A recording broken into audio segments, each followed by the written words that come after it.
ददरौआ धाम की भूमि पर आप सभी श्रोता भाई बहन,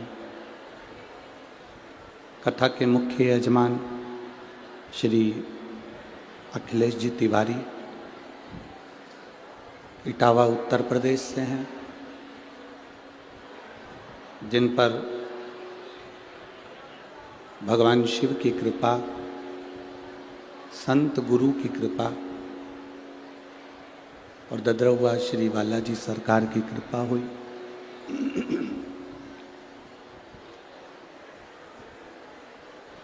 जिनकी कृपा से यजमान पद इनको प्राप्त हुआ। एक बार यजमान के लिए जोरदार ताली बजाकर स्वागत, वंदन, अभिनंदन। भगवान शिव की कृपा, करुणा, उनकी उदारता होती है तब जाकर हम कहीं शिव महापुराण की कथा में पहुंच पाते हैं।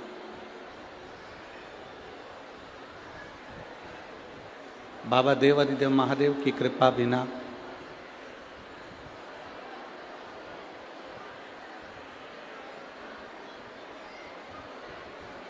संसार में ऐसा कोई स्थान नहीं जहाँ पर शिव शंकर की कृपा न हो।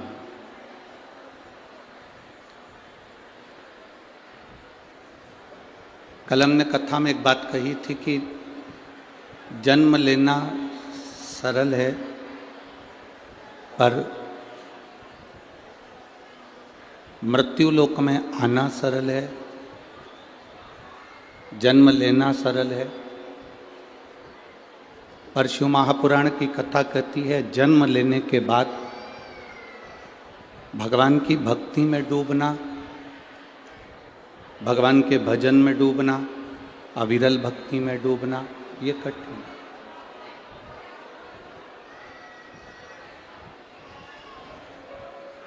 आप सब जो इस कथा पंडाल में विराजमान है, रोड पर बैठे हुए हैं, पीछे बैठे हुए हैं, जहाँ भी आप लोग विराजमान हैं, बैठे हैं,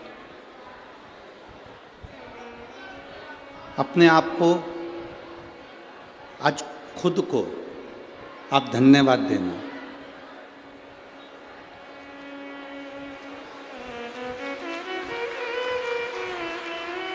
आज अपने आप को आप धन्यवाद दो कि हमने अपने मनुष्य के जन्म को सार्थक कर लिया, जो ददरौआ धाम की भूमि पर शिव महापुराण की कथा श्रवण कर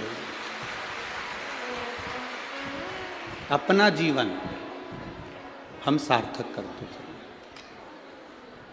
शंभु शरणे पड़ी मांगू घड़ी रे, दुख काटो दया करी दर्शन। शंभु शरणे पड़ी मांगू घड़ी रे, दुख काटो दया करी दर्शन। आज हम आप अपने जीवन की सार्थकता को सिद्ध कर रहे हैं।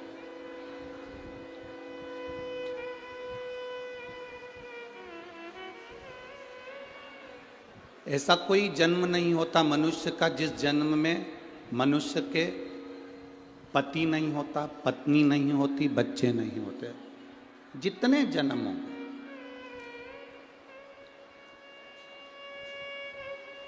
आप पशु भी बन गए तो भी आपकी पत्नी होगी, आपके बच्चे होंगे। पशु बनने के बाद भी आप भोजन करेंगे, पानी पिएंगे।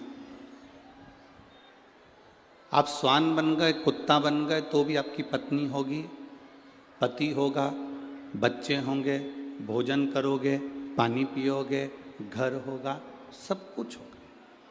चिड़िया बन गए तोता बन गए तो भी आपकी पत्नी होगी, आपके बच्चे होंगे, आपका घर होगा, परिवार होगा।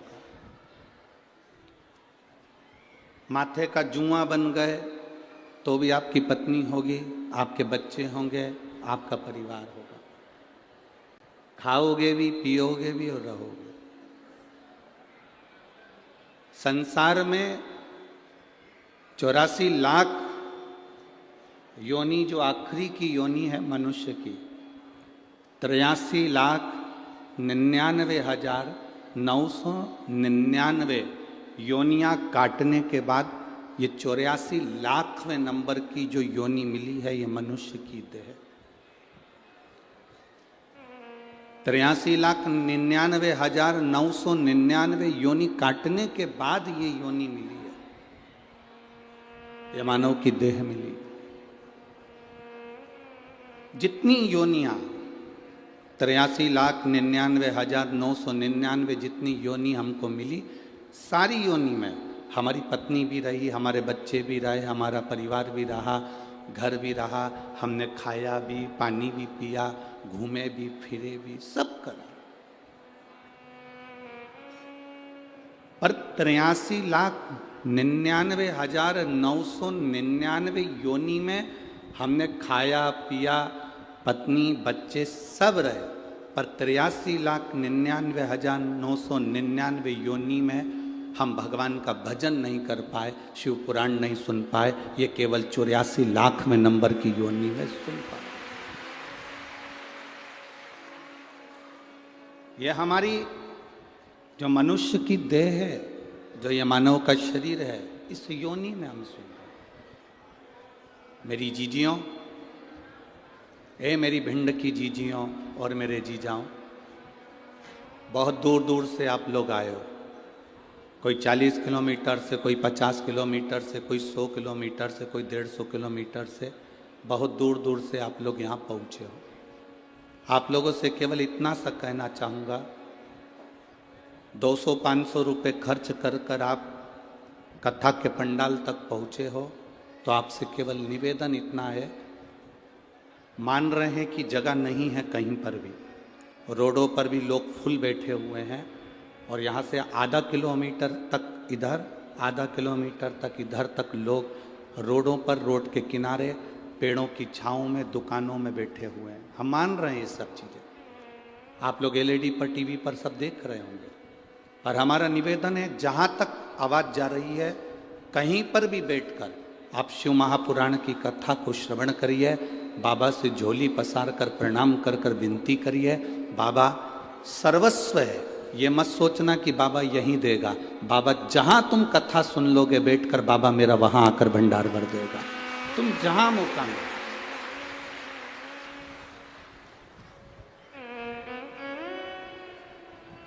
तुम्हारा जहाँ मन करे वहाँ बैठकर कथा सुनो और अपने जीवन को, बहुत 50 किलोमीटर 100 किलोमीटर दूर से आए हो, 100-500 रुपये 200 रुपये डीजल पेट्रोल खर्च कर कर गाड़ी का किराया लगा कर आए हो।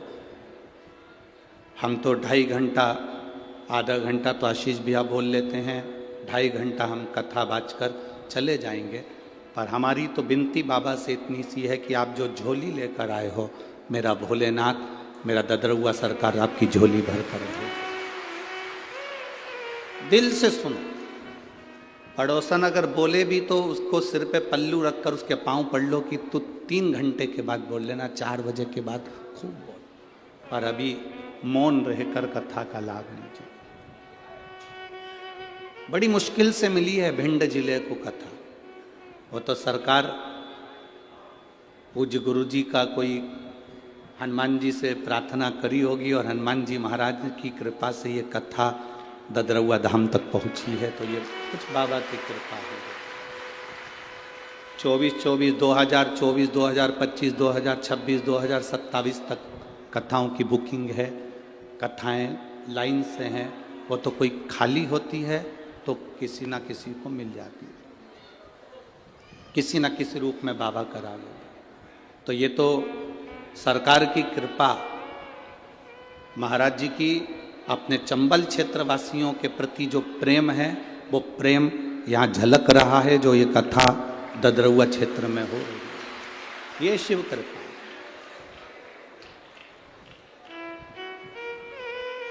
भगवान की अविरल भक्ति, भगवान शिव की अविरल भक्ति सहजता से नहीं मिलती।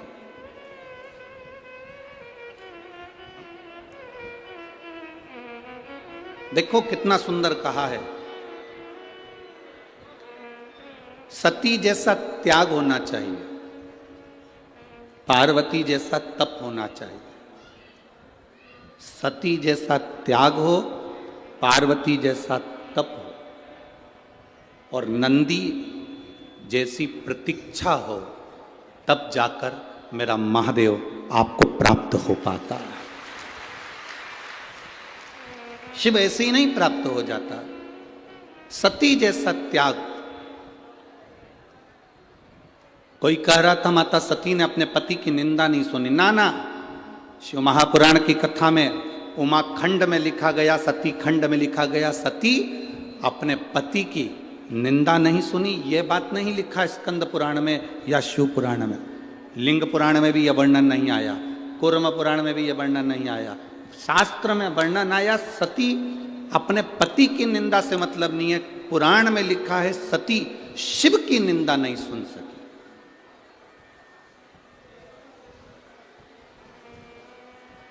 यहां पति शब्द नहीं लिखा। आपके पास में अगर गीता प्रेस गोरखपुर की शिव महापुराण की पोथी हो तो उसको पढ़ना। उसमें लिखा, यह नहीं लिखा कि सती अपने पति की निंदा नहीं सुन सकी। ये कहीं नहीं लिखा। उसमें लिखा कि सती शिव की निंदा नहीं सुन सकी। सती भगवान शंकर की निंदा नहीं सुन सकी। और आपसे भी निवेदन है, कहीं शंकर की निंदा हो रही हो, कहीं शंकर का अपमान हो रहा हो, कहीं शिव के लिए अपशब्द कहे जा रहे हो, कहीं शंकर भगवान के लिए आड़ा टेढ़ा बोला जा रहा हो, वहां से उठकर चल दो। वहां हमें नहीं बैठना। रामायण किस किस ने पढ़ी है और रामायण किस किस ने सुनी है और रामायण टीवी पर किस किस ने देखी है? हाथ उठाओ जरा। सबने देखी है, सबने सुनी है, सबने पढ़ी है। धन्यवाद आपको कि आपने रामायण का अध्ययन किया, पढ़ा, स्मरण किया। रामायण में एक लंका में प्रवेश श्री हनुमान जी महाराज करते हैं तो लंकनी से मिलन होता है।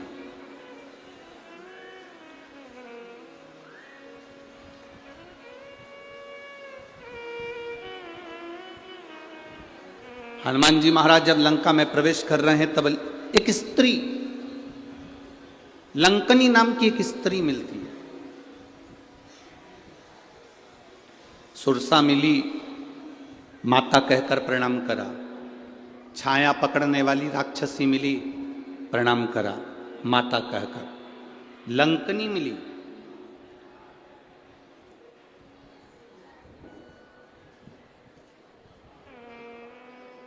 क्या हमारा शास्त्र,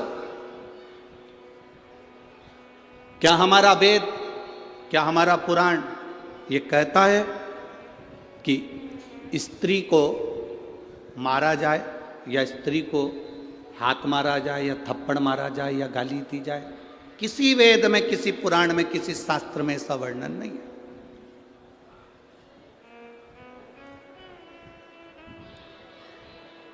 जब हमारे शास्त्रों में यह वर्णन नहीं है तो फिर हनुमान जी महाराज ने लंकनी पर मुष्टिक का प्रहार क्यों किया?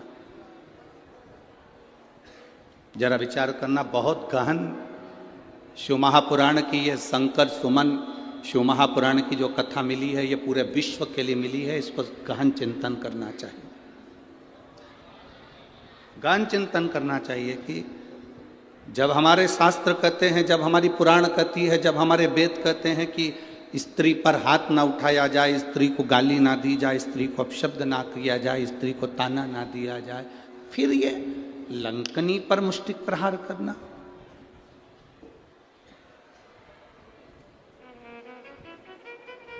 लंकनी पर मुष्टिक प्रहार। कौन है ये लंकनी?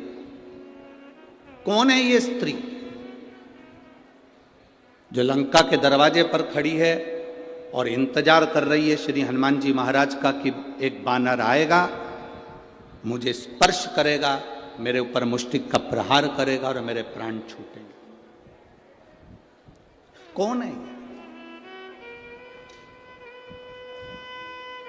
शिव की निंदा ना करें, शंकर की निंदा ना सुने, शंकर की निंदा कहीं हो रही हो, शंकर की निंदा कहीं चल रही हो, कोई शंकर के लिए अपशब्द कह रहा हो, तो बड़े से बड़ा विद्वान भी अगर शंकर की निंदा कर रहा हो तो वहां मत बैठना। हम तो यहां तक कहेंगे कोई विद्वान से विद्वान व्यक्ति भी अगर शंकर की निंदा कर रहा हो तो उस कथा को छोड़कर चले जाना, अपने को नहीं सुनना, शंकर की निंदा ही नहीं सुनना। कोई शिव की निंदा करता मिल जाए तो बिल्कुल मत सुनो, वहां से उठकर चले जाओ। लंकनी कौन थी? ब्रह्मलोक के प्रथम दरवाजे की द्वारपाल थी ये लंकनी। ब्रह्मलोक के प्रथम दरवाजे की द्वारपाल। ब्रह्मलोक में कितने दरवाजे हैं? 7। और ब्रह्मलोक के 7 दरवाजे में से प्रथम दरवाजे की द्वारपाल है लंकनी। इतनी सुंदर स्त्री, इतनी सुंदर, इतनी सुंदर कि देवलोक की अप्सराएं भी उसके आगे फीकी थी, उस लंकनी के आगे। इतनी सुंदर थी वो, दरवाजे पर द्वारपाली करती थी। जब माता ब्रह्माणी, ब्रह्मा जी की धर्म पत्नी कहीं जाती थी तो लंकनी उनका द्वार खोलती थी, क्योंकि 1 नंबर का दरवाजा माता ब्रह्माणी के आगमन और जाने के लिए था। ब्रह्मवैवर्त पुराण का ये चरित्र जीवन को सुख देने वाला। दरवाजा खोल देती है लंकनी। बड़ी सुंदर थी ये ब्रह्मलोक के पहले नंबर के दरवाजे की द्वारपाल, अप्सरा थी, बड़ी सुंदर। दरवाजा खोलती है, ब्रह्माणी निकल जाती है, दरवाजा बंद कर देती है, फिर आ जाती है। इसका काम था।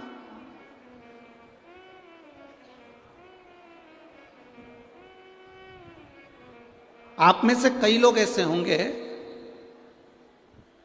जिनको ददरुआ धाम आते हों और हनुमान जी के दर्शन करने जाते होंगे, तो कई लोग ऐसे होंगे जो पहली बार आते होंगे, उनको दरवाजा नहीं मालूम होगा। कल हम पुजारी जी से कह रहे थे और वो पवन जी थे, उन दोनों से कह रहे थे कि महाराज जी ने ये काम सबसे अच्छा करा कि ददरुआ धाम के इस मंदिर प्रांगण के बहुत सारे दरवाजे हैं। तो पुजारी जी कह रहे थे महाराज जी कम से कम 8 दरवाजे हैं मंदिर में प्रवेश आने जाने के।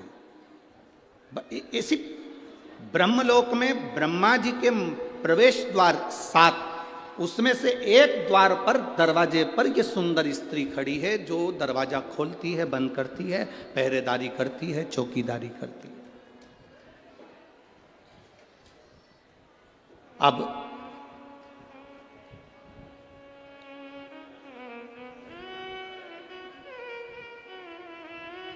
एक बार इंद्र एक दरवाजे से ब्रह्मा जी के पास जा रहे थे, भगवान नारायण ब्रह्मा जी के पास दूसरे दरवाजे से जा रहे थे, गरुण वरुण सारे देवता एक एक दरवाजे से जा रहे थे। एक दरवाजा ऐसा था जो 1 नंबर का दरवाजा था, वो खुला था। ब्रह्मा जी क्या सभा लग रही है, ब्रह्मा जी क्या सभा होने वाली है, ब्रह्मा जी क्या मीटिंग होने वाली है, सब देवता आमंत्रित हो रहे हैं और उसी आमंत्रण में भगवान शिव भी प्रवेश कर रहे हैं। कितनी सुंदर जगह वो लंकनी रह रही थी, कितनी सुंदर थी, एकदम सुंदर, अप्सराओं की तरह, बहुत सुंदर। दरवाजा खुला था। अगर दरवाजा बंद होता, उसमें ताला डला रहता, तो महादेव वहां से दूसरी जगह चले जाते, पर दरवाजा खुला था। अब जैसे ददरुआ धाम सरकार के दर्शन के लिए 8 दरवाजे हैं। हमने कल महाराज जी बताए तो हमको स्मरण में आया, पुजारी जी बोल रहे थे 8 दरवाजे। अब पहला दरवाजा, दूसरा दरवाजा, तीसरा दरवाजा, सब दरवाजे खुले हैं। जो दरवाजा इनको बंद करना होगा, मत ताला लगा दे। ताला लगा दे तो कोई अंदर जाएगा क्या? जम के तो बोलो। जाएगा कोई अंदर? नहीं जाएगा। कोई माँ इंतजार करेगा कि दरवाजा खुलेगा तब मैं अंदर जाऊंगा? कोई नहीं इंतजार करेगा। ताला लगाए, कोई है नहीं, कोई नहीं आएगा, अपन दूसरे दरवाजे से चलो। पहले नंबर के दरवाजे पे पहुंच गए, दूसरे नंबर के दरवाजे पे पहुंच गए, तीसरे पे पहुंच गए। दर्शन करने के लिए जो दरवाजा खुला था उन दरवाजे पर अपन पहुंच गए। ब्रह्मा जी के यहां सारे दरवाजे फुल थे, एक नंबर का दरवाजा खुला हुआ था। अगर ब्रह्मा जी को बंद करना था या ब्रह्माणी को बंद करना था तो इस दरवाजे में भी ताला लगाकर रखना था, तो शिव वहां नहीं जाते, उनको नहीं मालूम था। पहली बार ब्रह्मलोक में प्रवेश करे, प्रवेश करते से ब्रह्मलोक में जैसे ब्रह्मा जी के उस लोक में प्रवेश कर रहे थे, शिव जी ने देखा कि कौन सा दरवाजा खाली है, उस द्वार में से भगवान शंकर प्रवेश करने लगे। जैसे ही प्रवेश करा, प्रवेश करते से उस द्वारपालिनी ने शिव जी को रोका।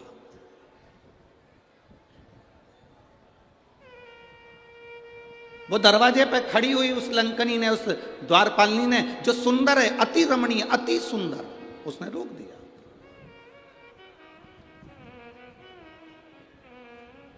अब शिव ओघड़दानी इस दरवाजे से प्रवेश क्यों कर रहे हैं? शंकर भगवान इसलिए प्रवेश करे क्योंकि इसी दरवाजे से भगवान विष्णु भी गए थे, इसी दरवाजे से इंद्र भी गए थे, इसी दरवाजे से कुबेर भी गए थे। तब इस सुंदर स्त्री ने उनको नहीं रोका। पर जैसे ही देवाधिदेव महादेव दरवाजे पर आए, आते से ही उस सुंदर स्त्री ने महादेव को साधारण सा पुरुष जाना और आवाज लगा कर कहा, ए बाबा, आवाज लगा कर कहा, ए बाबा। ये भस्म रमाकर, गले में सांप पटक कर, जटा बांध कर, त्रिपुंड लगाकर, रुद्राक्ष पहनकर कहां अंदर जा रहे हो? वो साधारण स्त्री शंकर भगवान को जानती थी कि ये शिव हैं। वो स्त्री जानती थी, अप्सरा जानती थी कि ये शंकर हैं। पर शिवजी सोने का मुकुट पहनकर नहीं आए थे, शिवजी अंबर पीतांबर पहनकर नहीं आए थे। शंकर भगवान एकदम सिंपल, एकदम साधारण, एकदम सहज आए थे।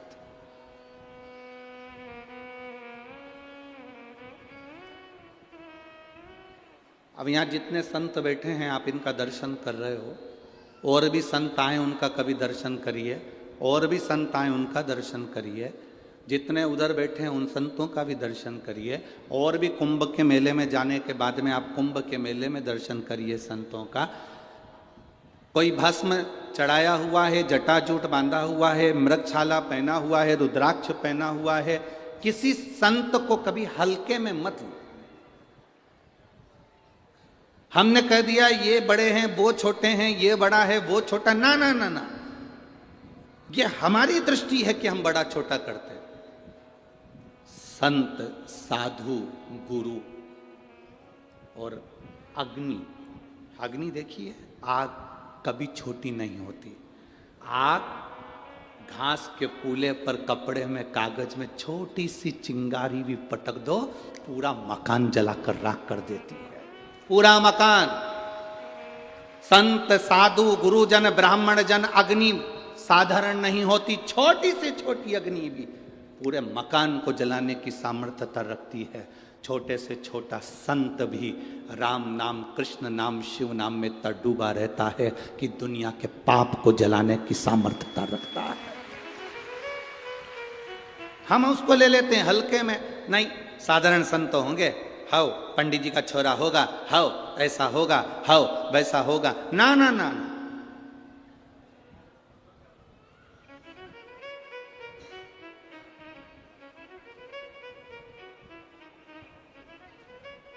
स्त्री को हल्के में ले लेना, पर उसके मांग के सिंदूर को हल्के में मत लेना। उसके मांग के सिंदूर में वो बल होता।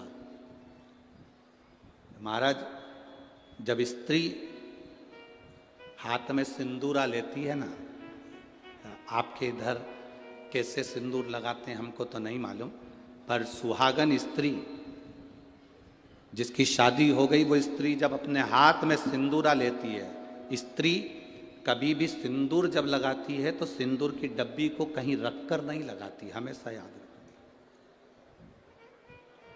जिस नारी सिंदूरे को नीचे रख दिया या सिंदूरे को अलमारी पर रख दिया या सिंदूरे को टेबल पर रख दिया और उसमें से लेके सिंदूर लगा रही है, तो वो नारी, हाँ एक जगह पर सिंदूरा रखा जा सकता है, जब आप सुहागल कर रहे हो, कोई पूजन कर रहे हो, तो आप देवी जी को, गणेश जी को जो सिंदूर चढ़ा रहे हो वो चढ़ा हुआ जमीन पर भी रखा हुआ मांग में धर सकते हो। पर जब आप स्वयं 16 श्रृंगार कर रहे हो उस जगह पर सिंदूरा जमीन पर नहीं रखा जाता। सिंदूरा जमीन पर रखा हो और नारी मांग का सिंदूर भरती हो तो पति को रोग ग्रसित करता ही है, पति रोगीला होता ही है, ये निश्चित है। उसका पति रोगीला जरूर होगा, ये निश्चित है, उसको रोग जरूर घेरेगा, ये पक्का है। स्त्री जब सिंदूरा में, यहां तक शास्त्र प्रमाण देता है कि एक दुल्हन पहली बार जब मांग भरती है और पति उसकी मांग भरता है तो पति के भी हाथ में सिंदूरा पकड़ाया जाता है और पति अपने हाथ से उस मांग को भरता है। पति के हाथ में सिंदूरा पकड़ाया जाता है, वो सिंदूरा साधारण नहीं है।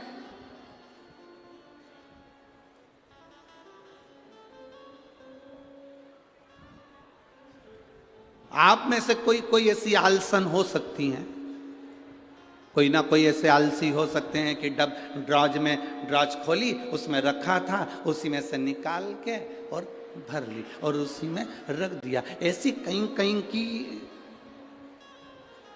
मिस इंडिया हो सकती है, ऐसी कहीं कहीं की। पर मेरा विश्वास कहता है भिंड जिले की तो नहीं कह सकता कि ऐसी होगी। भिंड जिले की जितनी होंगी हाथ में सिंदूरा लेकर सिर पर मांग भरने वाली ही होगी।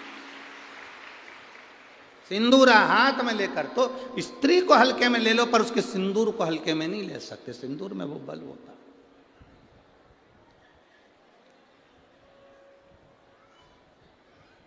एक कौन सा राक्षस है जिसका संहार, वो कौन सा राक्षस है जिसका संहार एक स्त्री ने मांग के सिंदूर से अपने दूसरे प्रतिबिंब को प्रकट कर कर मारा था? वो कौन सा राक्षस है?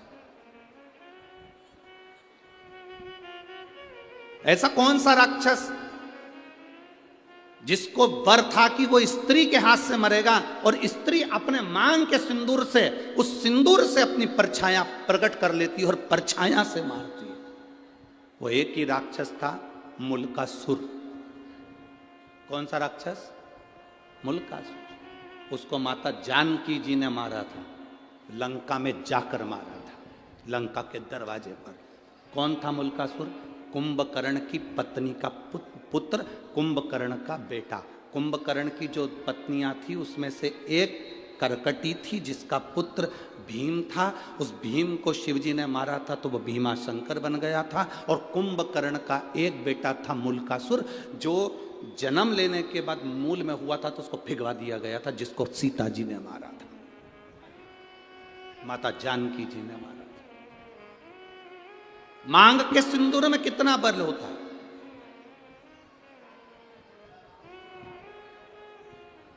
मांग के सिंदूर में कितनी तेजता होती है, कितना बल होता है, ये स्त्री जाने। स्त्री आज के ज़माने में तो ऐसी पेंसिल आ जाती है, वह पेंसिल से ऐसी लाइन लाइन खींच लेती है और पेंसिल से लाइन खींचा और काम खत्म, बस।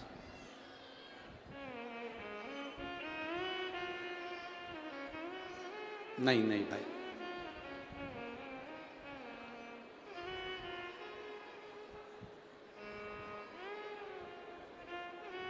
आप में से आप लोगों ने देखा कि नहीं देखा, बड़े बड़े घर के लोग भले मांग भरने में संकोच करें, सिंदूर लगाने में संकोच करें,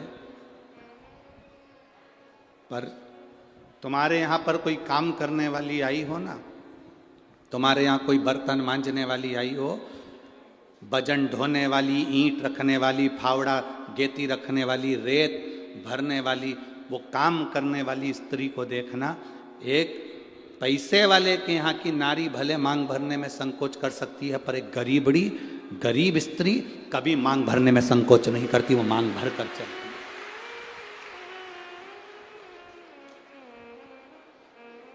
आपके यहाँ कोई बर्तन मांजने वाला आते हो, आपके यहाँ कोई झाड़ू लगाने वाली आती हो, आपके यहाँ कोई पोछा लगाने वाली आती हो, आपके यहाँ तगाड़ी ढोने वाली आती हो, वो स्त्री मांग में सिंदूर भर कर चलती है।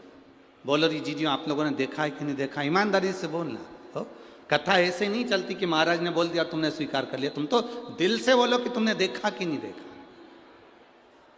भजन ढोने वाली मांग में सिंदूर भर लेगी और मांग में सिंदूर भरकर भजन ढोलेगी। किसी उस स्त्री से पूछना कि मांग में तो सिंदूर भर लेती है, भले तू कैसी भी दिखे पर तेरी मांग खाली नहीं रहती है, उसका कारण क्या है? तो वो स्त्री कहती है कि मैं कितना भी बोझा ढोलूं, मेरा पति मेरे साथ में भजन ढोने में साथ रहता है। मांग के सिंदूर में वो बल होता है महाराज।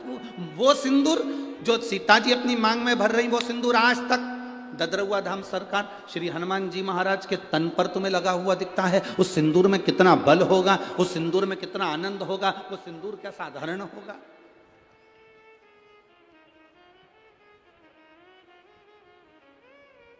उसको पहचानो, उसको जानो।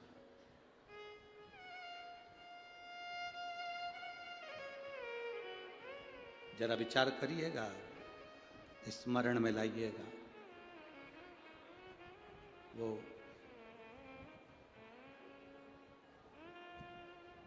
मांग का सिंदूर इतना प्रबल होता है। वो कहे ना, वो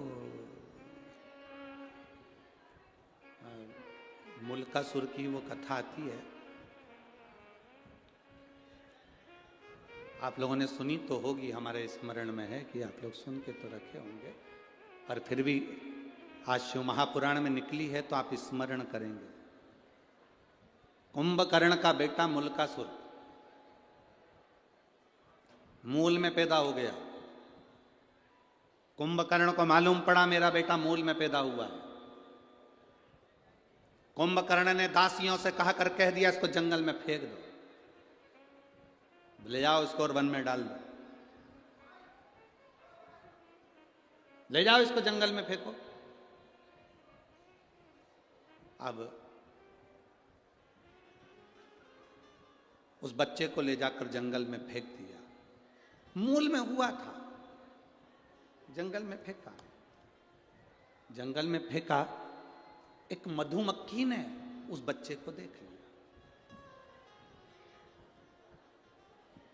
मधुमक्खी ने जब बच्चे को देखा कि कोई बच्चा रो रहा है और बिलख रहा है, इसके घर के लोग उसको यहां पटक कर चले गए। मधुमक्खी ने अपने छत्ते को छेदित कर दिया।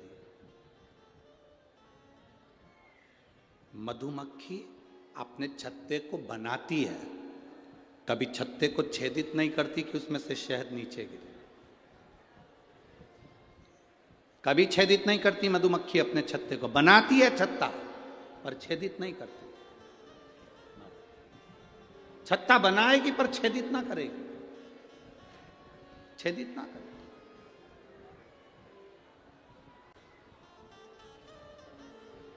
मधुमक्खी ने अपने छत्ते को छेदित कर दिया, शहद नीचे टपकने लगा। वो जो मुल्कासुर था, कुंभकर्ण का जो बेटा था मुल्का, वो नीचे सोया था, रो रहा था।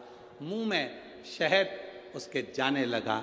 मुल्का धीरे धीरे धीरे धीरे रोना बंद कर दिया।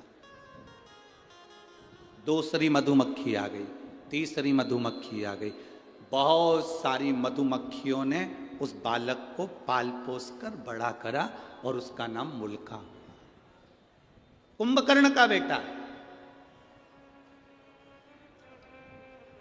कुंभकर्ण के दोनों बेटों का चरित्र बड़ा विचित्र है। एक करकटी से पैदा हुआ भीम, जिसको शिव जी ने मारा था तो भीमा शंकर, मेरे भोलेनाथ का 12 ज्योतिर्लिंग में से एक ज्योतिर्लिंग भीमा शंकर बना। और दूसरे नाम पर यह मुल्क, ये मुल्का। अब मुल्का बड़ा हो गया, मधुमक्खियों ने पाल पोस कर बड़ा करा। तो मधुमक्खी कोई माता मानता था, मधुमक्खी कोई पिता मानता था। एक मधुमक्खी से उस मुल्का ने पूछा, मां, अब देखो हमारा सनातन धर्म कितनी सुंदर बात कहता है, मानो तो मैं गंगा मां हूं, ना मानो तो बहता पानी। आप अगर एक पाषाण को, एक पत्थर को भी पूज रहे हो तो वो पत्थर भी तुम्हारी नैया पार कर सकता है जिसकी तुम पूजन कर रहे हो। सनातन हिंदू धर्म में है क्या? आपका विश्वास सनातन हिंदू धर्म को मजबूत करता है। शिव महापुराण की कथा क्या देती है? शिव महापुराण की कथा क्या देती है आपको? विश्वास, भरोसा, दृढ़ता। एक पत्र आया है, देखिए।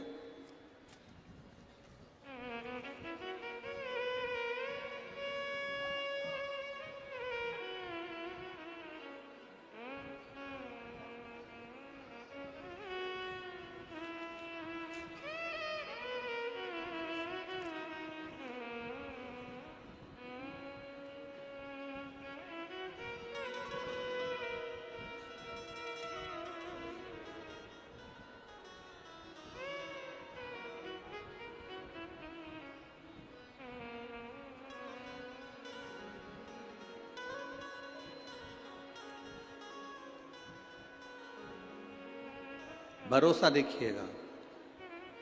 गुरुजी 13 साल से संतान नहीं थी। मैं बाबा का क्या वर्णन करूं गुरुदेव। ये पत्र में हरि सरकार मारुति नंदन महाराज मिश्रा जी के हाथ से भेज रही हूं। जिनने पत्र भेजा है वह हाथ आप ही लेके आए महाराज जी, एक बार हाथ हिला दीजिए। ये पत्र मैंने महाराज जी के हाथ से भेजा है।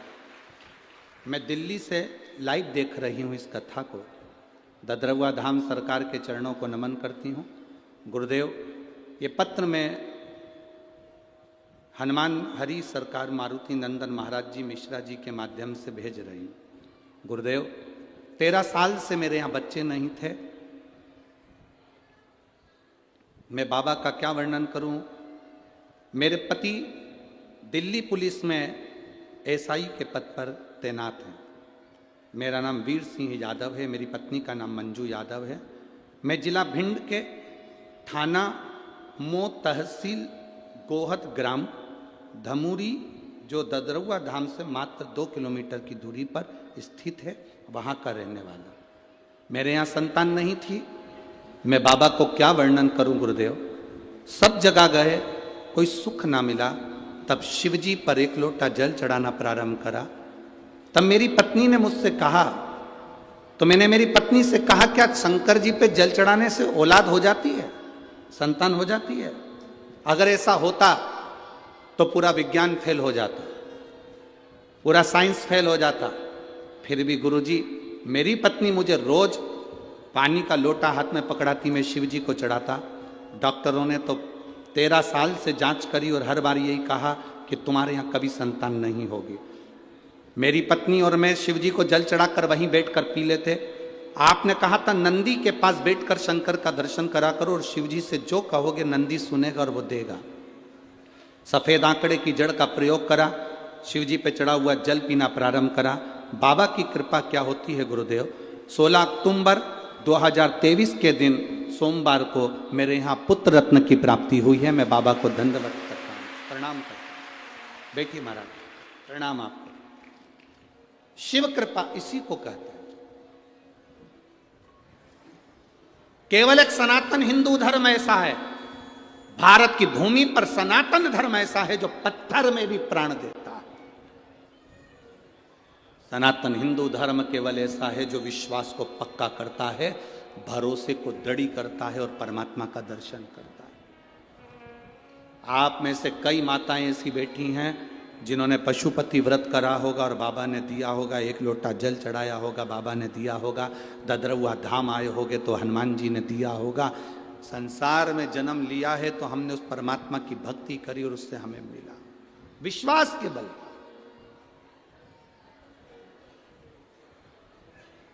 हम तो आपसे मिलते भी नहीं हैं। आप सरकार से पूछ लेना, या पुजारी जी हों, पवन भैया हों, या इस ददरवा धाम के जितने सेवादार हों उनसे पूछना। सियोर वाला महाराज अपना कमरा छोड़कर बाहर तक नहीं निकलता, और जितने गार्ड लगे हों वहाँ पुलिस विभाग के लोग लगे उनसे पूछना। वो महाराज होंगे बहुत सारे आपके यहाँ आते होंगे, मिलते होंगे, जुलते होंगे। हम नहीं मिलते। हमारा एक ही काम है, हमारे पास में जो छोटा सा शिवलिंग है, ठाकुर जी हैं, उनका पूजन करना, जितना बन सके अपने को बाबा ने जो समय दिया उस समय में पाठ करना और भगवान की माला जपना। जितनी जप सकते हो उतनी जपो। ये संसार से मिलेंगे तो आप 100, 500, 200 रुपये देकर जाओगे, पर मेरे भोलेनाथ को जपूंगा तो वो मेरी जिंदगी में मेरा हाथ पकड़कर ऊपर पहुंचाएगा। केवल यही कथा नहीं, आपने पूरे जितनी बार कथा सुनी होगी, हमने एक बात कहा, हम मिलते नहीं है। बोला था कि नहीं बोला था? हम कहीं नहीं मिलते।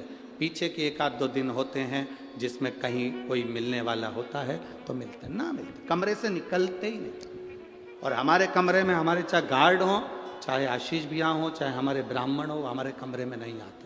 भजन करा, स्मरण करा, जाप करा, अनुष्ठान करा, भक्ति करी, केवल कथा में आए, यहाँ से चले, इसके सिवाय कुछ नहीं। क्यों मिले आपसे? आप मिलो श्री हनुमान जी महाराज ददरवा धाम में बैठे हैं उनसे, आप मिलो मेरे भोलेनाथ जी मंदिर में बैठे हैं उनसे, आप मिलो भगवान की अविरल भक्ति से। हमसे क्यों मिलना? किस लिए?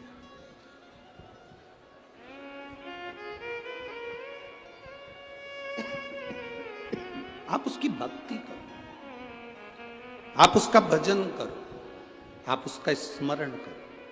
जितना जितना भजन का बल बढ़ेगा, जितना जितना भजन का बल बढ़ेगा, आपको कहीं जाने की जरूरत नहीं पड़ेगी। भोलेनाथ ढूंढता ढूंढता टार्च जलाकर तुम्हारे पास पहुंचेगा कि तू भजन कर रहा है। आपको नहीं जाना है कहीं पर, वो आएगा, शिव स्वयं।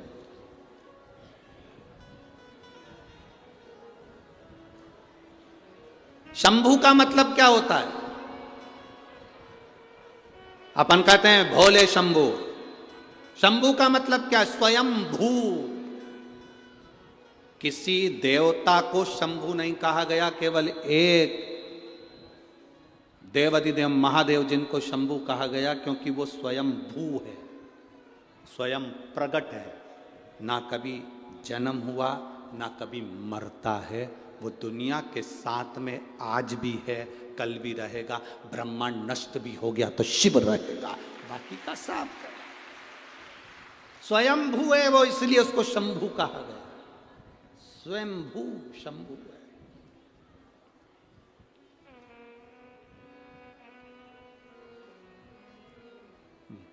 मुल्का को मधुमक्खी ने छेद कर कर, अब आपका विश्वास क्या कर रहा है? क्या एक मधुमक्खी मां बन सकती है? वो भी एक इंसान के बच्चे की, मनुष्य के मानव के बच्चे की?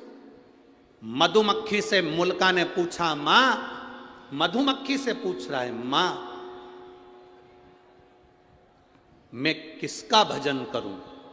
और मधुमक्खियों इकट्ठी हो गई, इकट्ठी होकर झुंड बनाकर दौड़ी। दौड़ते दौड़ते मधुमक्खी एक वृक्ष पर चढ़ गई। वो वृक्ष था बट का वृक्ष। जिस बट के वृक्ष को मुल्का ने देखा तो बट वृक्ष को याद किया मुल्का ने। ये बट वृक्ष ब्रह्मा जी के कटे हुए शीश से प्रकट हुआ है, इसलिए मेरी माँ कह रही है कि इस ब्रह्मा का तू तप कर। मुल्का ने ब्रह्मा जी का तप करना प्रारंभ करा। इतना घोर तप मुल्का ने करा, बट वृक्ष के नीचे बैठ जो तप करना प्रारंभ करा तो ब्रह्मा जी प्रकट हो गए, ब्रह्मदेव सामने। और ब्रह्मा जी प्रकट होकर बोले, बोल मुल्का तुझे क्या चाहिए? मुल्का ने कहा, मैं मरूं ना, मुझे अमर कर दो, मेरे प्राण ना छूटे, मुझे अमर करा जा। भगवान ने कहा, ये तो कभी नहीं हो सकता मुल्का कि तू अमर होगा। अगर मैं अमर नहीं हो सकता तो फिर क्या मांगू? इतने में मुल्का ने कह दिया, बस अगर मैं अमर नहीं हो सकता, मेरे को मरना ही पड़ेगा, तो मुझे वर दो कि मुझे स्त्री मारे। और मुल्का ने कहा, कोई नारी में इतना बल नहीं होता जो मुझे मार दे, मैं कुंभकर्ण का बेटा हूं, कुंभकर्ण की जैसा हूं, अगर मारे तो मुझे स्त्री मारे। ब्रह्मा जी ने तथास्तु कह दिया। मुल्का चले गया, उसने तुरंत वहां से गया और मधुमक्खी से पूछा, मां मैं किसका पुत्र हूं? मधुमक्खी ले जाकर उसे लंका की ओर दिखा देती है मार्ग। मुल्का को मालूम पड़ा कि मैं कुंभकर्ण का बेटा हूं और मेरे पिता को राम ने मारा था, पर मेरे पिता का साथ विभीषण ने दिया था। मेरा चाचा, मेरे परिवार का व्यक्ति जिसने मेरे पिता को मारने में साथ दिया, मेरे ताऊ को मारने में साथ दिया, मैं विभीषण को नहीं छोड़ूंगा। और मुल्का लंका में प्रवेश करने लगा, लंका का गेट बंद करा गया, दरवाजा बंद करा गया। विभीषण को मालूम पड़ा कि मुल्का मेरे ऊपर आक्रमण कर रहा है, कुंभकर्ण का बेटा मेरे ऊपर आक्रमण कर रहा है। विभीषण रातों रात भागकर अयोध्या में आ गए। विभीषण रातों रात भागकर अयोध्या में आए। अयोध्या नरेश, भगवान राम ने पूछा क्या बात है विभीषण, इतनी रात्रि को तुम यहां कहां पहुंच गए, कैसे आना हुआ? प्रभु बहुत जल्दी में आया हूं, कुंभकर्ण का बेटा मुझे मारना चाहता है, लंका में प्रवेश करना चाहता है, और कह रहा था पहले विभीषण को मारूंगा क्योंकि उसने मेरे पिता को मरवाने में साथ दिया, फिर राम लक्ष्मण को मारूंगा, हनुमान को मारूंगा। राम जी को क्रोध आया और राम जी ने लक्ष्मण, हनुमान, भरत, शत्रुघ्न की सेना सैनिकों के साथ भेज दी लंका के लिए। सेना लंका की ओर चली। बीच मार्ग में मुल्कासुर ने सेना को रोक लिया, युद्ध प्रारंभ हुआ। ऐसा भयंकर युद्ध लक्ष्मण जी के साथ में, भरत जी के साथ में, शत्रुघ्न जी के साथ में और हनुमान जी के साथ जब हुआ, मुल्का आखिरी में जीत गया। हार गए, हारते से ही तब तुरंत सूचना पहुंचाई विभीषण ने भगवान राम के पास में कि ये मुल्का तो मर नहीं रहा, क्या करा जाए? हनुमान है ना वहां पर, नहीं मर रहा, क्यों नहीं मर रहा समझ नहीं आ रहा। राम जी ने सेना तैयार करी और लंका की ओर चल दिए। बीच मार्ग में फिर मुल्का और राम जी का युद्ध प्रारंभ हुआ, पर मुल्का मरने को तैयार नहीं। मुल्का मरने को तैयार, मुल्का मर ही नहीं। जब मुल्का नहीं मरा, मरने को नहीं आज, हनुमान जी को लगा मेरे प्रभु इस मुल्कासुर से युद्ध लड़ रहे हैं। रावण को तुरंत पछाड़ दिया, कुंभकर्ण को तुरंत पछाड़ दिया, मेघनाथ, अक्षय सब मारे गए, बड़े से बड़े असुर मारे गए। आज मेरे प्रभु के सामने ये मुल्कासुर है, कुंभकर्ण का बेटा, और मरता नहीं है। राम जी ने तुरंत वहां से छलांग लगाई और अपनी माता अंजना के पास पहुंच गए। मां अंजना ने पूछा मेरा वीर बजरंगी आया है, मेरा हनुमान आया है? बेटे को गले से लगाकर पूछा बजरंगी क्या बात है हनुमान? हनुमान कहते हैं मां पवन सुत, क्या बात? हनुमान जी कहते हैं मां मुल्कासुर के साथ में मेरे प्रभु का युद्ध हो रहा है पर मरता नहीं है। माता अंजना ने कहा रुक, बैठ मेरे साथ। माता अंजना ने पार्थिव शिवलिंग का निर्माण करा, शिव जी की स्तुति करी, शंकर भगवान से पूछा बाबा पधारो, भगवान राम युद्ध लड़ रहे हैं पर मुल्कासुर मरता नहीं है, आप आओ। उसी समय देवाधिदेव महादेव प्रकट होकर बोले क्यों चिंता करती हो अंजना, हनुमान से कहो राम जी की आज्ञा लें, सीता जी को अयोध्या से बुलाया जाए और मुल्कासुर के साथ युद्ध कराया जाए। सीता को बुलाएं और युद्ध कराएं। पर माता जानकी तो कभी क्रोध करती ही नहीं है। माता सीता को तो कभी जिंदगी में क्रोध आता ही नहीं है। मां जानकी तो कभी क्रोध करती नहीं, क्योंकि राजा जनक की पुत्री है। राजा जनक को शब्द पर शब्द लोगों ने कहा, पर राजा जनक जी को कभी क्रोध नहीं आया। जनक की पुत्री जानकी कैसे क्रोध कर सकती है? वो जानकी तो कभी क्रोध कर ही नहीं सकती, माता सीता तो कभी क्रोध कर ही नहीं सकती। भोलेनाथ जी ने कहा आप राम जी से आज्ञा लो। हनुमान जी महाराज तुरंत राम जी के पास गए। महाराज इस मुल्कासुर को ब्रह्मा जी का वर है, ये स्त्री के हाथ से मरेगा, आप जब तक सीता को नहीं लाएंगे सीता ही इसको मार सकती है। राम जी ने आज्ञा करी हनुमान जाओ अयोध्या, सीता को लेकर आओ, माता सीता को लेकर आओ। जानकी जी मांग में सिंदूर भर रही थी, माता जानकी श्रृंगार कर रही थी। जिस समय हनुमान जी पहुंच गए, हनुमान जी ने पूछा मां ये मांग में सिंदूर क्यों? इससे पति की आयु बढ़ती है, पति अच्छा रहता है। हनुमान जी ने कहा मां मैं भी सिंदूर लगा लूं तन पर। हनुमान जी लगाए तन पर सिंदूर। माता जानकी जी से कहा मां जल्दी श्रृंगार करिए, मेरे साथ चलिए, राघव जी ने, मेरे प्रभु ने आपको बुलाया है, राम जी ने आपको बुलाया, स्वामी ने बुलाया है। सीता जी हनुमान जी के साथ पहुंच गई युद्ध के मैदान में। राम जी ने कहा जानकी ये सामने जो मुल्कासुर खड़ा है इसको तुझे मारना है। सीता जी कहती है मुझे तो क्रोध आता ही नहीं, मैं कैसे मार सकती हूं? कैसे मार सकती हूं? सीता जी को क्रोध नहीं आ रहा था, मैं कैसे मारूं? राम जी ने सोचा करूं तो करूं क्या। मेरे राघव जी ने शिव जी का स्मरण करा, बाबा हे रामेश्वरम, हे शंकर अवघड़दानी आप पधारो। बाबा ने आकर पूछा क्या बात है राघव जी? राघव जी कहते हैं ये सीता को क्रोध नहीं आ रहा। सीता को क्रोध नहीं आएगा तब तक मुल्कासुर मरेगा नहीं। तुरंत भोलेनाथ जी ने कहा मेरा 11वां रुद्र उतारे हनुमान। शिव और शक्ति कभी अलग नहीं होते। हनुमान भी शिव और शक्ति का प्रतिबिंब है। हनुमान का जो शरीर है वो शिव है और हनुमान की जो पूंछ है वो शक्ति है। हनुमान का शरीर शिव है और हनुमान की जो पूंछ है वो शक्ति है। हनुमान का शरीर शिव है और जो पूंछ है वो पार्वती है। एक काम करो हनुमान, जहां से सीता जी निकलकर रथ के ऊपर चढ़े वहां तुम्हारी पूंछ से तुम थोड़ी सी बुआरी लगा देना, झाड़ू लगा देना। थोड़ी सी बुआरी, थोड़ी सी झाड़ू अपनी पूंछ से लगा देना, थोड़ी सी बुआरी।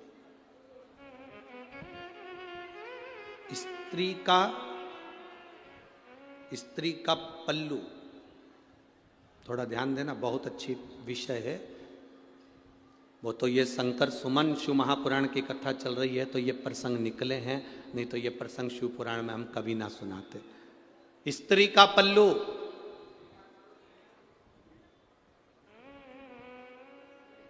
एक माता का पल्लू, नारी की चोटी, नारी के केश और हनुमान जी की पूंछ, ये तीनों में पार्वती की शक्ति समाई होती है। एक इसलिए हमारे भारत का इतिहास रहा है, हमारे सनातन धर्म का इतिहास रहा है। माताएं जब अपने बच्चे को रोता हुआ देखती है तो अपने पल्लू से ऐसी ऐसी नजर उतार देती। बोलो री जीजियो, सही है कि गलत है?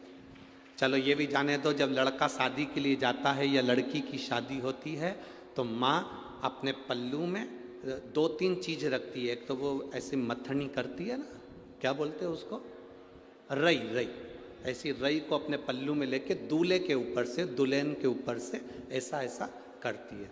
हमारे यहाँ उसको परछन कहते हैं। आपके यहाँ क्या कहते हैं? जम के तो बोलो जरा, आपके यहाँ करते कि नहीं करते पहले तो ये बताओ। फिर वो मूसल लेती है छोटा सा, फिर मूसल को भी दूल्हा दुल्हन के ऐसा ऐसा करा जाता है। फिर वो सूपड़ा रहती है, सूपा फटकने वाला, उसका कोना लेकर वो भी ऐसा ऐसा दूल्हे को दुल्हन को करती है। क्या बोलते हैं इधर? हमारे यहाँ उसको परछन कहते हैं। दूल्हा दुल्हन की परछन करी, सास करती है, मां करती है। मां का पल्लू, माता का पल्लू, स्त्री की चोटी, हनुमान जी की पूंछ, उसमें मां जगत जननी दुर्गा, मां आद्य शक्ति समाई होती है। तुरंत कह दिया भोलेनाथ जी ने, जब सीता यहां से निकल कर जाए, हनुमान तेरी पूंछ से बुआरी लगा दे। उस पूंछ का एक कण भी सीता के शरीर को छू गया, सीता में तेज देवी का आ जाएगा और इतना क्रोध करेगी कि तुझे कुछ नहीं करना, वो मुल्कासुर को मार देगी। मुल्कासुर इतना तेज। हम हनुमान जी के मंदिर में जाते हैं, वहां का सिंदूर अपने सिर पर लगाते हैं। क्यों लगाते हैं? कारण क्या है?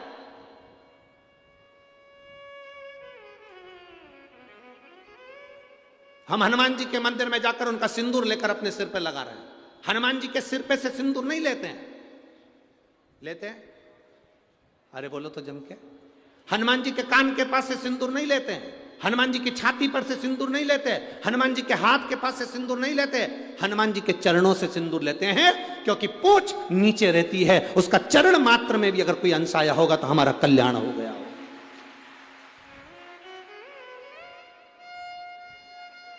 अब तुम्हारे यहां अगर ऐसा होता हो कि सिर पे से सिंदूर लेके लगा लेते हो तो बात दूसरी। हाँ, शास्त्र नहीं है, शास्त्र ये वर्णन करता ही नहीं कि सिर पे से सिंदूर। यहाँ तो हनुमान जी के चरणारविंद का सिंदूर लेकर मस्तक पर लगाया जाता है। हनुमान जी की पूंछ नीचे रहती है, उस पूंछ में से एक अंश भी उनके केश का भूमि पर गिरा होगा, उसमें सिंदूर लग गया होगा, हमारे मस्तक पर लगा होगा तो हमें बल मिलेगा, बल मिलेगा तो संसार से लड़कर हम आगे निकल जाएंगे।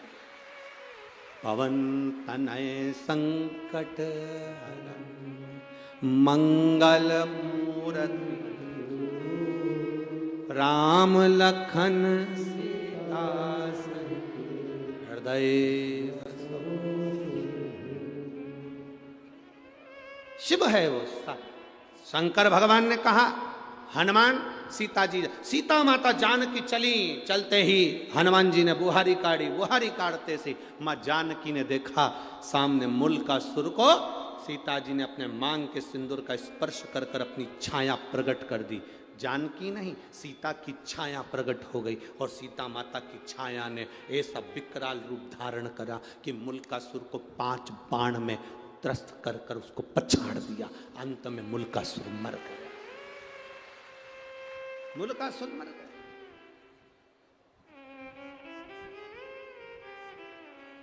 समाप्त। शिव शिव है, शंकर ओघड़ी है। महाराज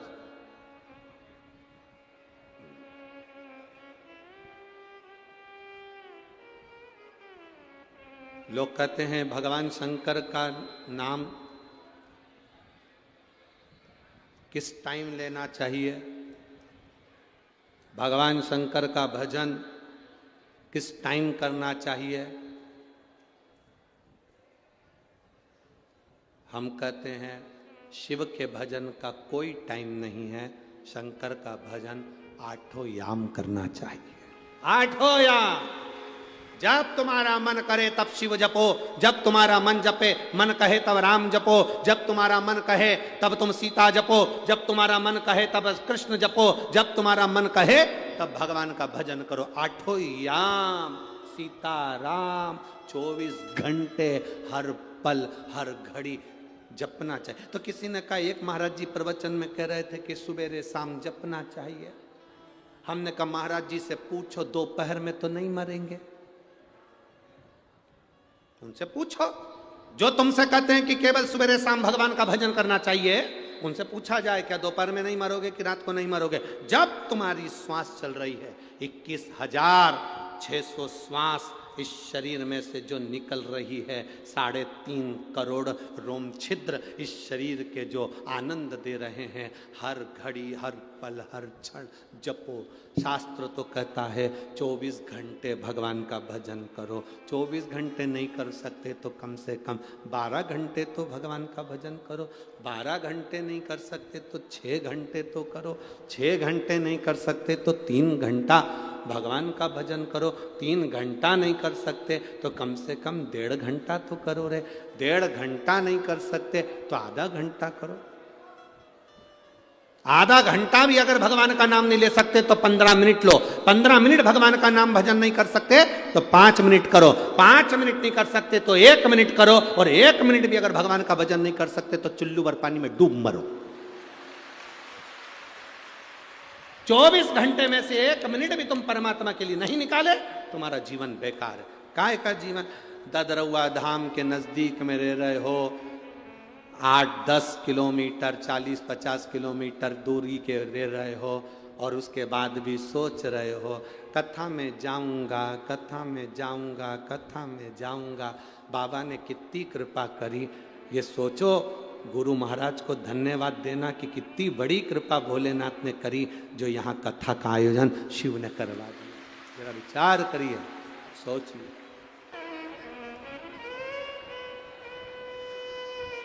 वो तो चोरी करने गया था, चोरी का सामान देख रहा था कि मंदिर में से क्या चुराऊं। अंधेरा था, दिया जल रहा था टिमटिमाता हुआ। अपने तन का कपड़ा उतारा, वहीं पर कपड़े में आग लगाई। चोरी का सामान देख रहा था, क्या क्या चीज चुराना है शंकर जी के मंदिर में। भोलेनाथ प्रकट हो गए। शिव जी ने प्रकट होकर कहा, मांग तुझे क्या चाहिए। चोट्टा बोला मैं तो चोर हूं।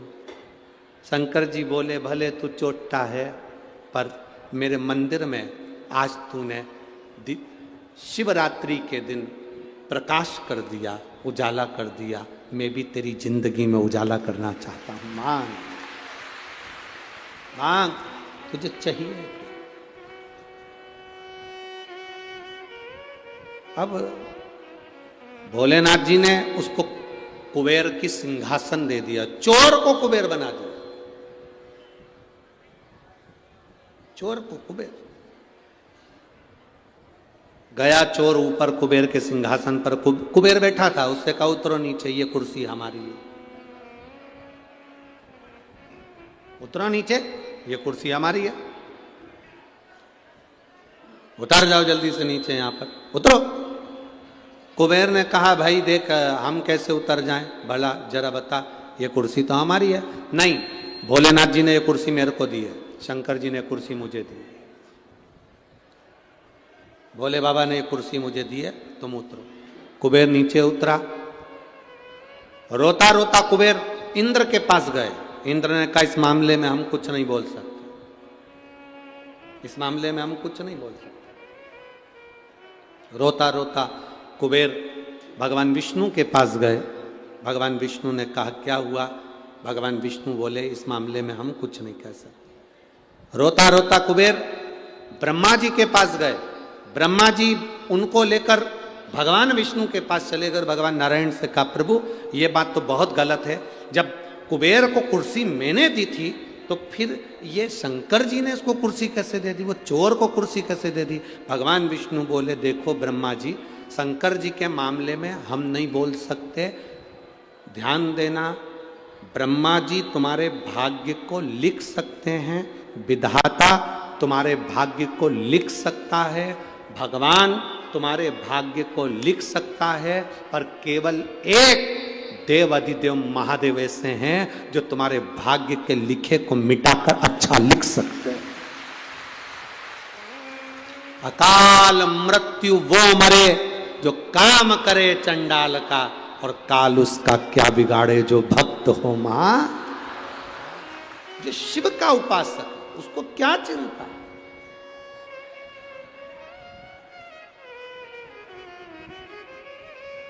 शिव की आराधना करने वाले को क्या चिंता? कल महाराज जी पुजारी जी कह रहे थे कि रात्रि को लाखों की संख्या में भक्त ये ददरौआ धाम में आ चुके थे। रात्रि को लाखों की संख्या में भक्त ददरौआ धाम आ चुके थे। सबने अपना अपना जगह संभाल ली थी और सब तो बता रहे थे पुजारी जी की गुरु जी मंदिर में भी इतने भक्त आए हैं और यहाँ पर भी इतने भक्त आए हैं, पर हमारे जीवन की पहली ऐसी कथा है कि भक्त जब कथा सुनता है तो उसके मुंह से आवाज नहीं आती, दर्शन करता है तो लाइन से दर्शन करता है, आराम से दर्शन कर रहा है और बड़े आराम से लोग कथा कर रहे हैं। शिव की उपासना करने वाला, ये शंकर की, राम की, कृष्ण की जिसके अंदर भक्ति होती है वो मौन रहकर अलमस्त होकर कथा का लाभ लेता, अलमस्त होकर, उसको कोई मतलब नहीं, कोई। आग लगे बस्ती में, बोलो बोलो जम के बोलो, अपन रहो। शंकर भगवान कितनी मस्ती में रहते, जहर पी लिया, कंठ में विष भरा है तो भी आराम से रह रहे हैं। आप में से कहीं का भी एक आध बार मच्छर काट खाए तो 25 जरा विचार करो। पर शिव शिव है, जहर कंठ में भरा है, गले में सर्प धरा है, सिर पे गंगा चंद्र धरा है और मेरा शंभु अड़भंगा बैठा भक्ति में डूबा हुआ है। निंदा ना करें, अपशब्द ना बोलें, शिव को पहचानो। शिव के मामले में कोई नहीं बोलता, कोई। एक झाड़ू लगाने वाले को फल मिल सकता है, बुआरी लगाने वाले को फल मिल सकता है, तो क्यों ना मिले, क्यों ना?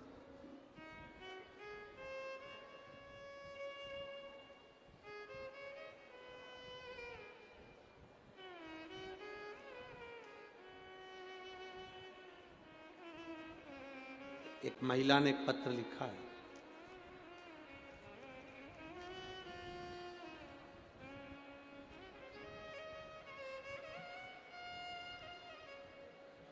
गुड़िया सिंह मुजफ्फरपुर बिहार से आई हैं। कहीं बैठी हैं तो हाथ हिला सकती हैं। गुड़िया सिंह मुजफ्फरपुर बिहार से आई हैं। कहीं बैठी हों तो हाथ हिला सकती हैं। जहाँ कहीं बैठी हों तो अपने हाथ हिला सकती हैं। आप ही हैं, एक बार ऐसे हाथ हिला दो। गुड़िया सिंह मुजफ्फरपुर बिहार। बच्चा आया है जिसकी आंखें पूरी चली गई थी, यही है वो, यही है बच्चा। मैं गुड़िया सिंह मुजफ्फरपुर बिहार से हूं। मैं पहली बार भोपाल की कथा में गई थी और वहां कथा के पंडाल में बाबा से कहकर आई थी, मेरे बच्चे की आंख में बहुत बड़ी बीमारी हो गई है, उसकी आंखों से दिखना बंद सा हो गया है, कुछ नहीं आता, बाबा संभाल लेना। गुरुजी आप कहते हो कथा के पंडाल में बोला गया बाबा सुनता है। मैं भोपाल की कथा में कही थी अगर मेरे बेटा ठीक हो जाएगा तो मैं जहां भी कथा नजदीक में होगी वहां जाकर बाबा को प्रणाम करूंगी। गुरुदेव बच्चा ठीक है बाबू, आंखों से दिखना प्रारंभ हुआ, उसको लिया एक बार ला। इसकी आंख में बहुत बड़ी बीमारी हो गई थी जिसका नाम भी मैं लेना नहीं चाहती। शायद भगवान से प्रार्थना करूंगी कि ऐसी बीमारी किसी के मत देना। आंखें चली गई, दिखना बंद सा हो गया, शरीर बेकार हो गया। बड़े से बड़े डॉक्टर का इलाज करवा लिया पर ठीक नहीं। भोपाल की कथा में आई थी, बाबा को प्रार्थना करी थी। शहद वाला प्रयोग जो आपने बताया था गुरुजी, पीपल के पत्ते का धोना बनाकर शहद भरकर शिव को चढ़ाकर नैनों में लगाने का, मेरे बच्चे की आंख वापिस आ गई और जो बड़ी बीमारी हुई थी वो मिट गई है। मैं बाबा को यहाँ प्रणाम करने के लिए। ओघड़ी है शंभू, ओघड़ी।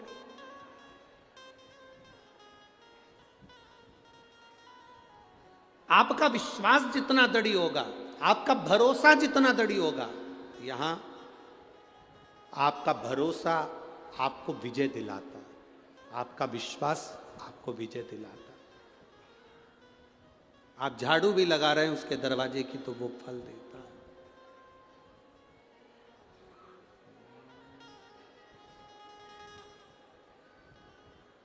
वो कहे जब से तेरा गुलाम हो गया तब से मेरा भी नाम हो गया। जब से तेरा गुलाम हो गया तब से मेरा भी नाम हो गया। वरना औकात क्या थी मेरी, वरना औकात क्या थी मेरी। सबसे बढ़िया है सबसे खरी,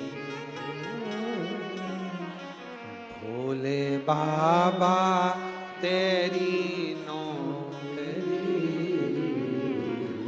सबसे बढ़िया सबसे। जब से तेरा गुलाम हो गया तब से मेरा भी नाम हो गया।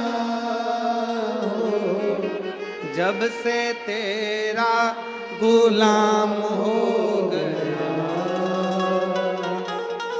तब से मेरा भी नाम हो गया। एक बार जोरदार ताली बजाओ। इस बच्चे को ऐसी बीमारी हो गई थी, इसकी दोनों आंखें चली गई थी और बीमारी इतनी विकराल थी पर बाबा ने वापिस नेत्र दिए।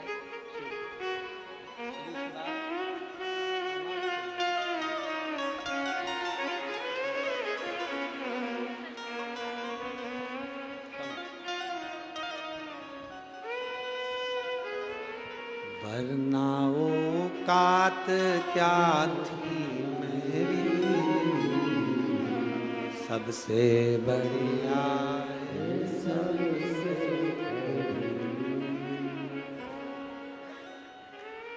ये उसकी कृपा, उसकी उदारता। शिव निंदा ना करें, शंकर की निंदा भी ना सुने। भक्ति जितनी बढ़ा सकते उतनी बढ़ा, जितनी बढ़ा सकते। ए मेरी जीजियों, तुम्हारे पत्रों का ढेर लगा हुआ है, हम तो इतने पत्र पढ़ नहीं पाते, पर ये हमारा विश्वास करता है आप जितने लोग ददरौआ धाम में यहाँ कथा श्रवण करने के लिए आए हो, अगली कथा जहां कहीं भी नजदीक में हुई ना, यहां पर आपके भी पत्र मिलेंगे कि मेरे बाबा ने मुझे ये दिया, मिले। रोक दिया उस स्त्री ने, उस ब्रह्मा जी के दरवाजे पर खड़ी उस लंकनी ने, द्वारपालिनी ने रोक दिया। हट बाबा, कहाँ जा रहा? भस्म रमा कर, जटा जोड़ बांध कर, गले में सर पहन कर। किसी संत को, किसी साधु को, किसी गुरु को, किसी अग्नि को हल्का ना समझे, सांप को हल्का ना समझे, कर्जे को हल्का ना समझे, कर्जा भी हल्का ना समझे। 1 रुपया है, किसी का देना है, सबसे पहले दे दो, कर्जा भी हल्का ना समझे। सर्प को हल्का ना समझो, अग्नि को हल्का ना समझे, संत साधु गुरु जन को हल्का ना समझे महाराज, ब्राह्मण जन गुरु जन को हल्का ना समझे, मेरे भोले बाबा को हल्का ना समझे कि मेरा भोला बाबा तुमने हल्का समझ लिया। अरे अड़भंगा है, सारे देवता को अंबर पीतांबर सोना चांदी हीरा पन्ना सब चढ़ता है, सारे देवता को 56 भोग चढ़ता है, मेरे बाबा को 56 भोग भी नहीं लगता, 56 भोग भी मेरे बाबा को नहीं लगता, अंबर पीतांबर भी मेरे भोले बाबा को नहीं चाहिए। मेरे भोले बाबा को तो केवल तुमसे एक ही चीज चाहिए, 1 लोटा जल, सारी समस्या का हल। केवल आप अपने घर से 1 लोटा जल भर कर ले जाओ, अपने घर से जल लेकर जाओ। अपने घर से क्यों? घर में जो जल होता है, मंदिर में जो जल होता है, आप लोगों ने देखा है मंदिर के अंदर जल होता है, महाराज जी आरती करने के बाद जल सब पे छींटते हैं। क्यों छींटते हैं? मंदिर में जो जल रखा रहता है उसमें घंटी बजती है, स्तुति होती है, भजन होता है, आरती होती है, अपनी तरंग, अपनी वाणी की तरंग उस जल के अंदर जाती है, अपनी वाणी की तरंग उस जल में जाती है। जब आरती होने के बाद जल छीटा जाता है तो कैसी भी जीवात्मा उसको शांति मिलती है। मंदिर का जल सब पर छीटा जाता है तो उसका फल मिलता है। घर के जल में, हम जिस घर में रहते हैं उसमें कितना क्लेश हो रहा है, कितनी अशांति है, हमें कितना टेंशन है, हमें क्या दुख है, हमें क्या तकलीफ है, हमें क्या कष्ट है।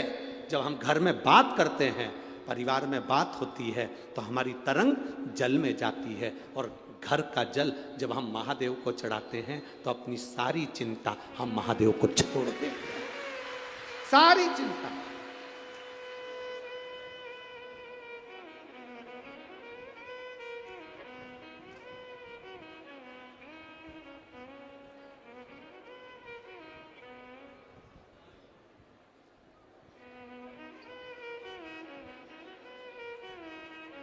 हमारी पूरी चिंता हमने महादेव को सौंप दी, हमने अपने जीवन की पूरी टेंशन उनको दे दी। वो आप लोग आरती में भजन में गाते हो ना, अब सौंप दिया सब भार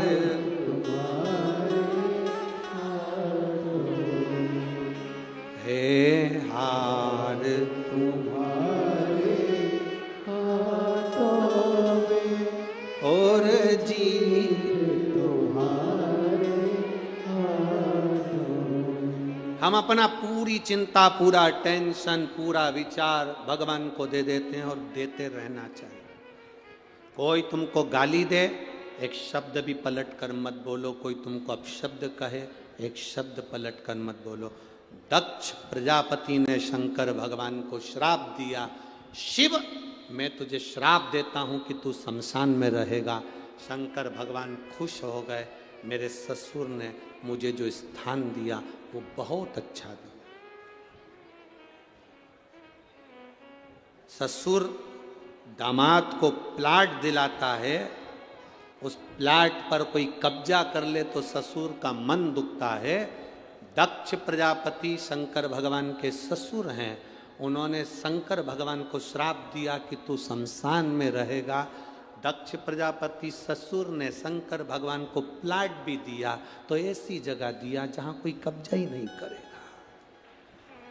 वहां कौन कब्जा करने वाला? उसका नाम है शमशान। जहां अमीर भी जाता है तो बांस पर और गरीब भी जाता है तो बांस पर। अमीर भी जाता है तो सफेद कपड़े में, गरीब भी जाता है तो सफेद कपड़े में। अमीर भी जाता है तो घास के गद्दे पर, गरीब भी जाता है तो घास के गद्दे पर। आपके इधर ऐसा होता हो कि डनलप के गद्दे पे ले जाते हो तो बात दूसरी। अमीर भी जाएगा तो सफेद कपड़े में, गरीब भी जाएगा तो सफेद कपड़े में। अमीर भी जाएगा तो घास के गद्दे पर, गरीब भी जाएगा तो घास के गद्दे पर। अमीर भी जाएगा तो बांस पर, गरीब भी जाएगा तो बांस पर। जहां सबकी शान सम है उसका नाम सम शान है। वहां बराबर की शान है, कोई अमीर नहीं, कोई गरीब नहीं। ये दुनिया में हो सकता है कि तुम अमीर हो, तुम गरीब हो, पर शमशान में आग लगे तब कोई अमीर, कोई गरीब नहीं होता। जिसने ज़्यादा बादाम खाई हो उसकी भी राख एक जैसी होती है, जिसने नी खाई उसकी भी एक जैसी है।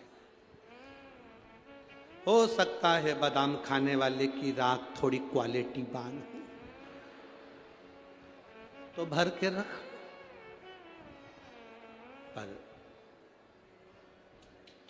एक जैसा सम है। जब शंकर भगवान की दृष्टि में सम है तो फिर दुनिया क्यों भेद करती है? दुनिया ने भेद करा। ब्रह्मा जी के दरवाजे पर खड़ी हुई उस स्त्री ने, उस लंकनी ने, उस द्वारपाली ने भेद कर दी। ब्रह्मा जी के सामने खड़ी हुई उस प्रथम दरवाजे की उस स्त्री ने भेद करा। इंद्र जी को नहीं रोका, विष्णु जी को नहीं रोका, पर शंकर जी को रोक दिया। क्या अड़भंगे, क्या अड़भंगे।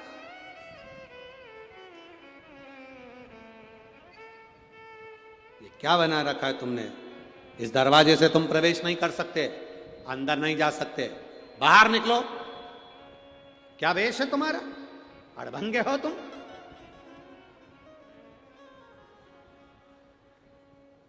शिव तो मौन थे, शंकर कभी जवाब नहीं देता।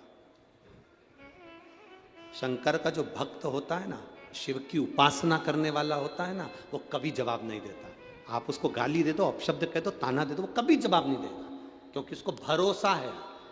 जवाब, छोटा सा बच्चा, मम्मी पापा हाथ पकड़ कर जा रहे हैं, बच्चे को कोई थप्पड़ मार दे, बच्चे को कोई अपशब्द कह दे तो बच्चा मारेगा वापिस जवाब में कि माता पिता मारेंगे? बोलो बोलो, जम के बोलो जरा।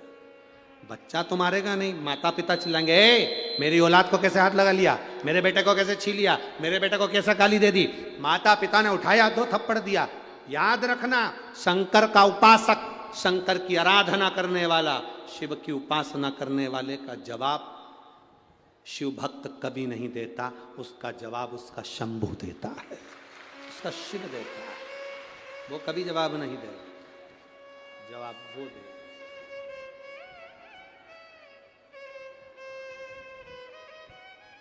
आपको जवाब नहीं देना, आप तो भजन करो, आप तो स्मरण करो।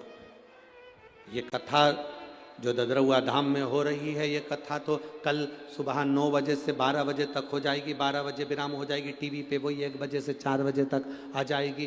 कथा 5 दिन की थी, कल पूरी हो जाएगी। फिर कथा जलगांव में प्रारंभ हो जाएगी 5 तारीख से 11 तारीख तक, 7 दिन की, 2 बजे से 5 बजे तक। फिर अमरावती में प्रारंभ हो जाएगी 16 तारीख से 20 तारीख तक। दोपहर में 1 बजे वो कथा होगी अमरावती की। तो ये कथाएं तो चलना है। आप कितने अपने आप को सार्थक कर सकते हो? अपने आप को हम कैसे बदल सकते हैं? हम शिव में कितने डूब सकते हैं? हम शंकर को कैसा अपना बना सकते हैं?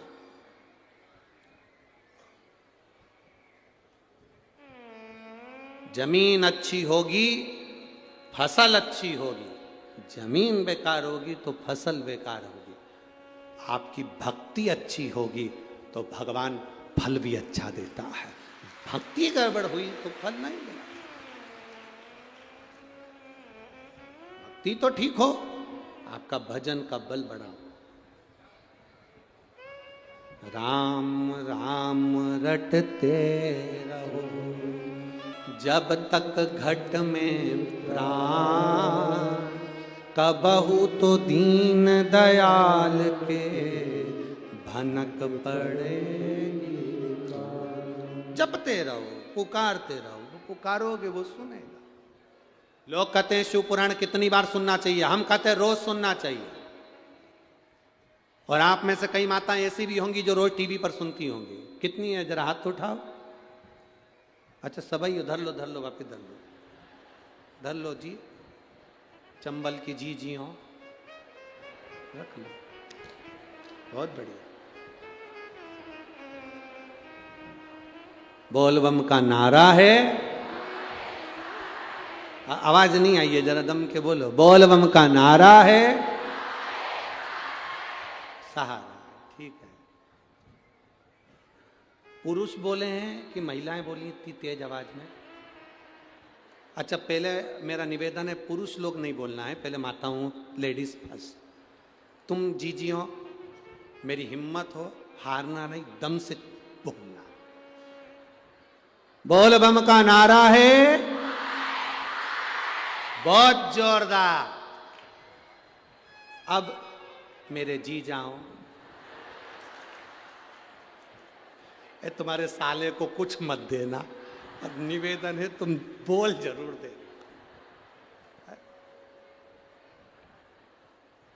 कटा मत देना रे।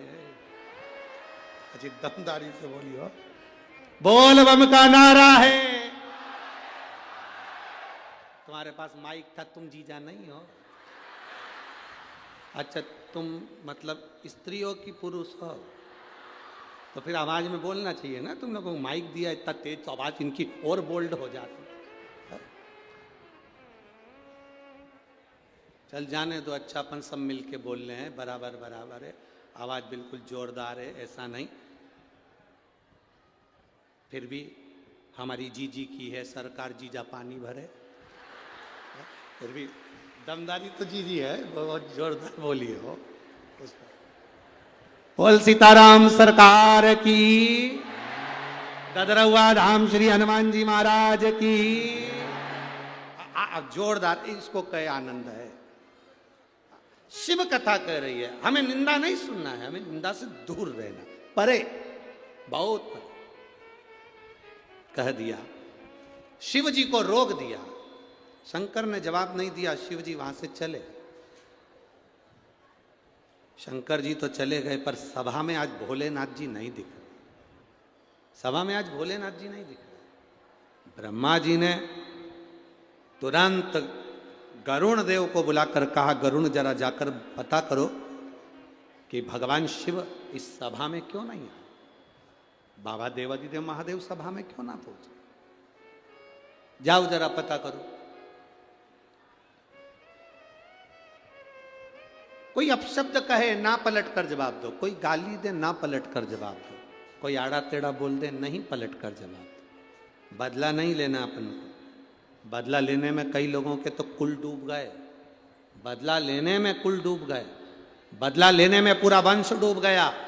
बदला लेने में पूरी जिंदगी खराब हो गई। महाभारत का चरित्र उठा लो, माता द्रौपदी जरा सी हंसी थी, उसका बदला लेने के लिए पूरा वंश मिटा बैठे। शूर्पणखा का बदला लेने के लिए रावण ने अपना पूरा कुल डुबो दिया, केवल बदला लेने के लिए। कई हमारे क्षेत्र में लोग ऐसे रहते हैं, मैं उससे बदला लेकर मानूंगा, और बंदूक उठाई ठोक दिया। तूने तो 5 मिनट में उसको मार दिया, पर तेरा परिवार आज तक रो रहा है। आधे जेल में पड़े हैं, आधे बाहर रो रहे हैं। ऐसा बदला लेना किस काम का? तूने तो उठाई, ठोक दिया, उठाकर ठोका। बदला लेकर मानूंगा, तू तो बदला ले लेगा, तेरा परिवार तो जिंदगी भर रोएगा। तू जेल सड़ेगा, थाने में पड़ा रहेगा, कोर्ट के चक्कर काटता रहेगा, जिंदगी पूरी रोने में निकल जाएगी। बच्चे बड़े हो जाएंगे तो जिंदगी भर बाहर नहीं निकल पाएगा। तो ऐसा बदला लेना किस काम का? शिव महापुराण की कथा को सुनने वाले एक बात अपने अंदर उतार लेना। रावण ने अपनी बहन का बदला लिया था, पूरा वंश मिट गया। दुर्योधन ने अपनी हंसी का बदला द्रौपदी से लिया, पूरा वंश मिट गया। जो जो बदला लेने की ठानता है उसके परिवार में रोना ही रोना लिखा होता है, कभी सफलता नहीं होती। जो बदला लेने की ठानता है, कई लोग अकड़ में आकर कह देते हैं। कई लोग अभी तुम यहां से इधर पीछे के रास्ते से अंदर मत आन दो किसी को, फिर देखना वो बोलेगा देख लूंगा तेरे को तो बाद में, मिल तू बाद में, तेरे को बाद में निपटूंगा। अभी ज्यादा इतरारिया है ना, तूने मेरे को चढ़ने नहीं दिया मंच पे, तू आ तू मेरे पास। तूने अभी मेरे को देखा नहीं है, अभी तूने मेरे को देखा नहीं है। आन दे मेरा समय, जब मेरा समय आएगा ना तेरे को बता दूंगा मैं क्या चीज हूं। और गुस्सा होके गाड़ी उठा के भुड़ भुड़ करके चला गया। आगे गया तो एक्सीडेंट हो गया, हॉस्पिटल में भर्ती हो गया, डॉक्टरों ने कह दिया समय आ गया। अभी क्या कर गया था, मेरा समय आने दे, मैं बता दूंगा। समय कब किसका कैसा आ जाए किसको भरोसा है, किसको भरोसा। इसलिए मेरा निवेदन है, कभी ऊंचे बोल नहीं बोलो। किसी से कितनी भी लड़ाई हो जाए, किसी से कितनी भी दुश्मनी हो जाए, कभी बदला लेने की मत ठानना कि मैं इससे बदला लूंगा। बदला लेने में पूरे रावण का वंश चले गया।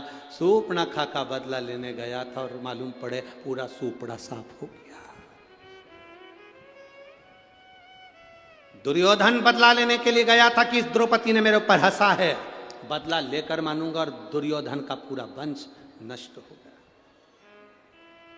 घर की माताओं को चाहिए, तुम्हारे बेटे की किसी से लड़ाई हो जाए, डंडा उठाकर बदला लेने जाए तो माताएं उसको समझाए हमें बदला नहीं लेना, हमें नहीं लेना बदला।